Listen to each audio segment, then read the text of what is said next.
Hello दोस्तों, welcome to my YouTube channel. तो हम आपके लिए लेके आए हैं रेलवे ग्रुप डी के लिए important GK strict GK question, जो कि रेलवे ग्रुप डी की प्रीवियस जीके क्वेश्चन है। तो चलो स्टार्ट करते हैं। जैसे क्वेश्चन नंबर 1, बौद्ध धर्म स्थापना किसने की थी? बौद्ध धर्म की स्थापना और किसने और कहाँ की थी? उत्तर है गौतम बुद्ध ने, लुम्बिनी, वर्तमान नेपाल में। क्वेश्चन नंबर 2, किस साम्राज्य को अशोक के स्तंभ और शिलालेखों के लिए जाना जाता है? किस साम्राज्य को अशोक के स्तंभ और शिलालेखों के लिए जाना जाता है? आपका ऑप्शन है मौर्य समाज। क्वेश्चन नंबर 3, गुप्त वंश के प्रथम सम्राट जिन्हें भारतीय नेपोलियन के नाम से जाना जाता है, कौन थे? गुप्त वंश के प्रसिद्ध सम्राट जिन्हें भारतीय नेपोलियन के नाम से जाना जाता है, कौन थे? आपका ऑप्शन है समुद्रगुप्त। नेक्स्ट, क्वेश्चन नंबर 4, प्राचीन भारतीय ग्रंथों की स्थापना प्राचीन भारतीय ग्रंथों की अधिकांश रचनाएं किस भाषा में लिखी गई थी? ये आपका उत्तर है संस्कृत भाषा में। क्वेश्चन नंबर 5, प्रसिद्ध स्पष्ट दृष्टि के लिए न्यूनतम दूरी कितनी होनी चाहिए? स्पष्ट दृष्टि के लिए न्यूनतम दूरी कितनी होनी चाहिए? तो हम कम से कम 25 सेंटीमीटर। आपका उत्तर होगा 25 सेंटीमीटर। 25 सेंटीमीटर। क्वेश्चन नंबर 6, समतल दर्पण की वक्रता त्रिज्या क्या होती है? समतल दर्पण की वक्रता त्रिज्या क्या होती है? अनंत। क्वेश्चन नंबर 7, आइरिस के मध्य वाले छोटे छिद्र को क्या कहते हैं? आइरिस के मध्य वाले छोटे छिद्र को क्या कहते हैं? यानी अपनी आंख के बीच में छोटा सा छिद्र होता है, उसे क्या कहते हैं? उसे कहते हैं पुतली। आपका उत्तर होगा पुतली। नेक्स्ट, क्वेश्चन नंबर 8, मनुष्य के स्वास्थ्य मनुष्य के स्वास्थ्य आंख में प्रतिबिंब कहाँ बनता है? मनुष्य के स्वास्थ्य आंख में प्रतिबिंब कहाँ बनता है? तो आपका ऑप्शन होगा रेटिना पर। क्वेश्चन नंबर 9, फेदोमीटर का उपयोग किसे मापने के लिए किया जाता है? फेदोमीटर का उपयोग किसे नापने के लिए किया जाता है? तो ये आपका होगा महासागर की गहराई। नेक्स्ट, क्वेश्चन नंबर 10, किसका दृष्टि क्षेत्र सबसे बड़ा होता है? किसका दृष्टि क्षेत्र सबसे बड़ा होता है? तो उत्तल दर्पण का। क्वेश्चन नंबर 11, प्रकाश वर्ष किसकी माप है? प्रकाश वर्ष किसकी माप है? तो आपका उत्तर होगा दूरी की। क्वेश्चन नंबर 12, लंबाई की सबसे छोटी माप कौन सी है? लंबाई की सबसे छोटी माप कौन सी है? आपका उत्तर होगा फर्मीमीटर। नेक्स्ट, क्वेश्चन नंबर 13, कार्य करने की क्षमता को क्या कहते हैं? कार्य करने की क्षमता को क्या कहते हैं? ऊर्जा। कार्य करने की क्षमता को ऊर्जा कहते हैं। ये आपका 6, 7, 8, 9 और 10 हर क्लास में आता है। बहुत मोस्ट इंपोर्टेंट क्वेश्चन है आरआरबी रेलवे ग्रुप डी के लिए और अग्निवीर के लिए भी। क्वेश्चन नंबर 14, फैराडे किसका माप है? फैराडे किसका माप है? तो आपकी होगी धारिता। किसी चीज को धारण करने की क्षमता को धारता कहते हैं। जैसे आपका लीटर हो गया, जो कि जल को धारण करता है। क्वेश्चन नंबर 15, भारत की सबसे पुरानी सभ्यता कौन सी थी? हमारे भारत की सबसे पुरानी सभ्यता कौन सी थी? तो वो थी सिंध घाटी सभ्यता। हमारे इंडिया में ना सिंध घाटी सभ्यता सबसे पुरानी और सभ्यता थी। नेक्स्ट, क्वेश्चन नंबर 16, प्रसिद्ध प्राचीन भारतीय ग्रंथ अर्थशास्त्र किसने लिखा था? प्रसिद्ध प्राचीन भारतीय ग्रंथ अर्थशास्त्र किसने लिखा था? तो आपका उत्तर होगा कौटिल्य चाणक्य ने। कौटिल्य चाणक्य ने।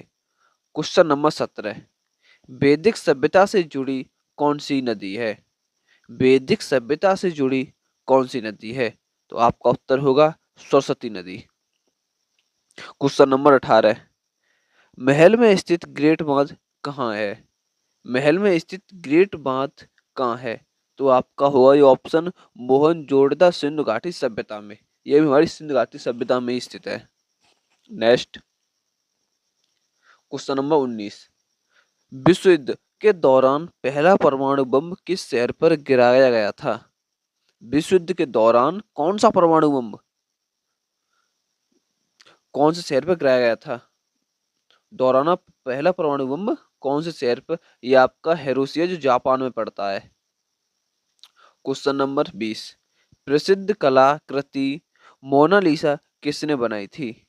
प्रसिद्ध कलाकृति मोनालिसा किसने बनाई थी? ये आपकी बनाई थी लियोनार्डो डा विंची ने। ये मोस्ट पॉपुलर है। Question number 21। भारत के लिए समुद्री मार्ग की खोज किसने की थी? हमारे भारत के लिए समुद्र मार्ग की खोज किसने की थी? तो वास्को ड गामा, जिसने इंडिया की खोज की। Question number 22। संयुक्त राज्य अमेरिका के पहले राष्ट्रपति कौन थे? संयुक्त राज्य अमेरिका के पहले राष्ट्रपति कौन थे? तो आपका उत्तर होगा George Washington. George Washington. Question number 23। प्रथम विश्व युद्ध किस वर्ष शुरू हुआ था? प्रथम विश्व युद्ध किस वर्ष शुरू हुआ था? आपका उत्तर होगा 1914 में। ये मोस्ट इंपोर्टेंट है क्वेश्चन है, जो कि 30 क्वेश्चन मोस्ट इंपोर्टेंट हो गए ऑफर के। Question number 24। विश्व युद्ध के दौरान जर्मनी का नेतृत्व किसने किया था? विश्व युद्ध के दौरान जर्मनी का नेतृत्व किसने किया था? आपका ऑप्शन होगा एल्फ्रेड हिटलर। ये एक बहुत लोकमान्य और जननायक था। ये एक लोकमान्य नायक था। Question number 25। 1858 में कौन सा अधिनियम ब्रिटिश क्राउन को ईस्ट इंडिया कंपनी के अधिकार को सौंपता था? 1858 में कौन सा अधिनियम ब्रिटिश क्राउन को ईस्ट इंडिया कंपनी के अधिकार सौंपता था? आपका उत्तर होगा गवर्नमेंट ऑफ इंडिया एक्ट 1858 ईस्वी। Most important. Question number 26। भारतीय राष्ट्रीय कांग्रेस आईएनसी की स्थापना किस वर्ष हुई थी? भारतीय राष्ट्रीय कांग्रेस आईएनसी की स्थापना किस वर्ष हुई थी? आपका 1885। Question number 27। 1930 में दांडी मार्च का नेतृत्व किसने किया था? 1930 में दांडी मार्च का नेतृत्व किसने किया था? यह महात्मा गांधी ने। Next question number 28। भारतीय राष्ट्रीय कांग्रेस की पहली महिला अध्यक्ष कौन थी? भारतीय राष्ट्रीय कांग्रेस की पहली महिला अध्यक्ष कौन थी? Annie Besant. Question number 29। India विश्व क्रीडम किताब किसने लिखी थी? इंडिया विश्व क्रीडम किताब किसने लिखी थी? मौलाना अब्दुल कलाम। आपका उत्तर होगा मौलाना अब्दुल कलाम। Question number 30। किस स्वतंत्रता सेनानी को भारत का लौह पुरुष कहा जाता है? किस स्वतंत्रता सेनानी को भारत का लौह पुरुष कहा जाता है? सरदार वल्लभ भाई पटेल। ये मानो इंडिया के लिए एक सांप थे, मतलब इंडिया के को वरदान लगा हुआ, वरदान के रूप में ये हुए थे। इन्होंने इंडिया को ना, इनकी जितनी तारीख हो उतनी ही कम होगी। Question number 31।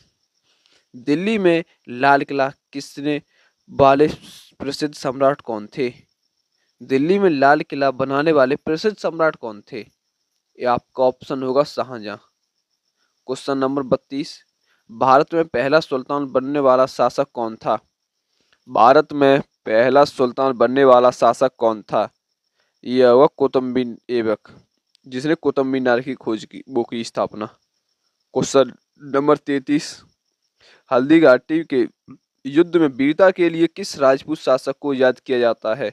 या महाराणा प्रताप, ये भी एक जननायक थे। Question number 34। कौन सा प्रसिद्ध यात्री मोहम्मद बिन तुगलक के दरबार में गया था? ये थे Ibn Battuta. Question number 35, Mughal सम्राट शाहजहां का असली नाम क्या था? मुगल सम्राट शाहजहां का असली नाम क्या था? आपका उत्तर होगा Prince Khurram. Question number 36, Bahlol Khan Lodhi द्वारा स्थापित किस वंश का था? बहलोल खान लोधी द्वारा स्थापित किस वंश का था? ये लोधी वंश का। Next question number 37, Mahatma Gandhi ने अपने सत्याग्रह सिद्धांतों का पहला उपयोग कहाँ किया था? महात्मा गांधी ने अपने सत्याग्रह सिद्धांतों का पहला उपयोग कहाँ किया था? ये चंपारण बिहार में। क्वेश्चन नंबर 38, संयुक्त राष्ट्र में हिंदी में पहली बार संबोधन किसने दिया था? संयुक्त राष्ट्र में हिंदी में पहली बार संबोधन किसने दिया था? ये अटल बिहारी वाजपेयी। आपका उत्तर होगा अटल बिहारी वाजपेयी। क्वेश्चन नंबर 39, विधवा पुनर्विवाह संघ की स्थापना किस सुधारक ने की थी? विधवा पुनर्विवाह संघ की स्थापना किस सुधारक ने की थी? ये आपका उत्तर होगा ईश्वर चंद्र विद्यासागर। आपका उत्तर होगा ईश्वर चंद्र विद्यासागर। क्वेश्चन नंबर 40, स्वतंत्र भारत के अंतिम गवर्नर जनरल कौन थे? स्वतंत्र भारत के अंतिम गवर्नर जनरल कौन थे? ये थे, आपके उत्तर है सी रामगोपालचारी। आपका सही उत्तर होगा सी गोपालचारी, सी राजगोपालचारी। क्वेश्चन नंबर 41, 1929 में पूर्ण स्वराज्य का लक्ष्य कौन से कांग्रेस नेता ने घोषित किया था? 1929 में पूर्ण स्वराज्य का लक्ष्य कौन से कांग्रेस नेता ने स्थापित किया था या घोषित किया था? ये जवाहरलाल नेहरू ने। क्वेश्चन नंबर 42, ब्राह्मण समाज के संस्थापक कौन थे? ब्रह्मो समाज के संस्थापक कौन थे? ये थे राजा राम मोहन राय। क्वेश्चन नंबर 43, झांसी में 1857 के विद्रोह का नेतृत्व किसने किया था? रानी लक्ष्मीबाई ने। 1857 में विद्रोह का नेतृत्व किसने किया था झांसी से? वो रानी लक्ष्मीबाई ने। क्वेश्चन नंबर 44, जय हिंद का नारा किसने दिया था? जय हिंद का नारा किसने दिया था? ये आपके स्वतंत्र बोस ने। क्वेश्चन नंबर 45, ये आपका आखिरी क्वेश्चन है, कल द्वारा फिर क्लास में आना। किस सामाजिक सुधारक को भारत की नाइटिंगेल के नाम से जाना जाता है? किस सामाजिक सुधारक को भारत की नाइटिंगेल नाम से जाना जाता है? सरोजिनी नायडू। अगर आपको बस आपका लास्ट क्वेश्चन यहीं तक था। वीडियो अच्छी लगी हो तो चैनल को लाइक करें, सब्सक्राइब करें, कमेंट करें और अपने दोस्तों को शेयर करें। जय हिंद, जय भारत। मिलते हैं नेक्स्ट वीडियो, तब तक के लिए